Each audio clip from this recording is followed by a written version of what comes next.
Welcome back. Finally, this hour, a treat for all the book lovers out there. Our next guest is a highly acclaimed author, really a household name, who's written more than 20 books, and every single one has been a New York Times bestseller. We're talking about Nicholas Sparks, who's been moving fans to tears with his heart-wrenching, all-consuming love story since 1996, when the world, of course, first fell in love with the classic The Notebook. Sparks also a screenwriter and producer, with nearly half of his novels being adapted for the silver screen. Talk about some stats there. We're so excited to be joined by Nicholas Sparks here in studio. Good morning. Hey, thank you for having me. This is great. This is so fabulous to have you. It is launch day for you for a new book. We've got it right behind, over that shoulder, Counting Miracles. Counting Miracles. Your newest novel out. You have written so many. We love them all. What is it like to come out with a new one and hand it over to all of us who just eat them up?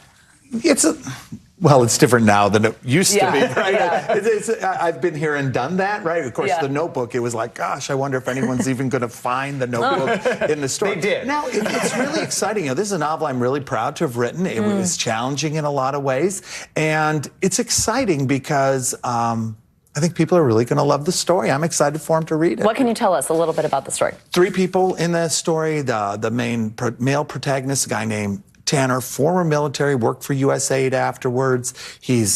Goes to his little town, Ashboro, in search of who his biological father is, but he's going to be leaving the country soon. Meets a doctor named Caitlin. She's a divorced mother of 2, raising a couple of kids. And of course, it's a Nicholas Sparks novel, so some things go on. And then there's, if I have to tell you what happens, okay. Then we have the third character, Jasper. He's a little old man, a hermit. He's had a very tragic life, and little by little, these stories intertwine toward the end in a way that I'm hopeful surprises people. Clearly, you are so prolific. And I think the thread that ties your stories together is we almost feel like we are experiencing the love, the heartache, all that. But where do you get inspiration from? I mean, how do you get these ideas for so many stories? Great question. And sometimes I wonder that myself. I will say that after every novel, beginning with The Notebook, I finish a novel, it's done, I say, well, that's it. I got no more ideas. That's all I have, right? And of course, I've continued to put them out.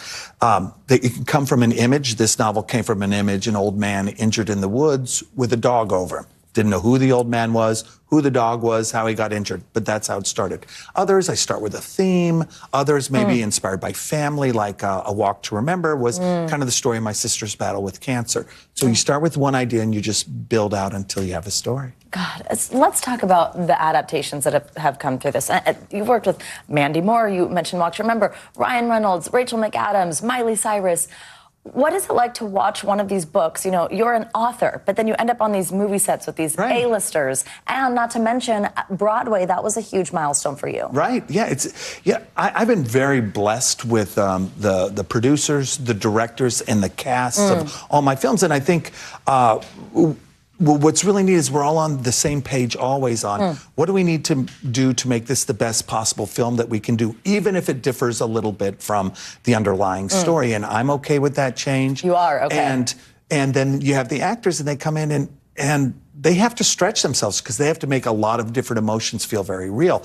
And I've just been really impressed with how much diligence they brought to each of these roles. And this goes across the board. I've been incredibly fortunate. The best part, by the way, about the Broadway show, music written by Ingrid Michaelson, is they sell little tiny boxes of Kleenexes, and you definitely need those little boxes of Kleenexes by the end, just like with the movie. In fact, we could use a bigger box of Kleenex here. We've got like 45 seconds here, but I think it's interesting. You were a pharmaceutical sales rep for years. I think there's so many people out there who want to be a great author, who want to be a writer. They are afraid to make that leap. What is your advice? You know, well, I was selling pharmaceuticals, which means I had, you work, you're off at 4 or 5 o'clock in the afternoon.